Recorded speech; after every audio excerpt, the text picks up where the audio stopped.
ఆలయాల్లో తప్పులు జరిగితే ఎంతటి వారైనా వదిలిపెట్టబోము అన్నారు మంత్రి ఆనం రామనారాయణ రెడ్డి. ద్రాక్షారామం ఆలయ ఘటనలో నిందితుడిని పట్టుకున్నామన్నారు. అతన్ని చట్ట ప్రకారం శిక్షిస్తామన్నారు. ద్రాక్షారామంలోని భీమేశ్వర స్వామి ఆలయంలో ఆ కోనేరు ప్రాంగణంలో కొన్ని శివలింగాలని ఏర్పాటు చేయడం జరిగింది. ఇది అనాదిగా ఉన్నటువంటి శివలింగాలు.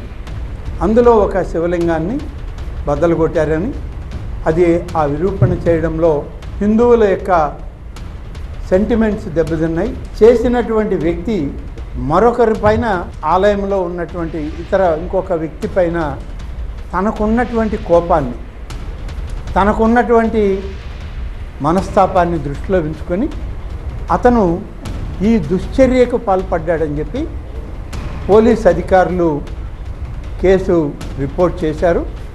దానిపైన అతని మీద కఠినంగా శిక్షించడానికి కావాల్సిన చట్ట ప్రకారం అన్ని చర్యలు తీసుకుంటూ ఉన్నారు.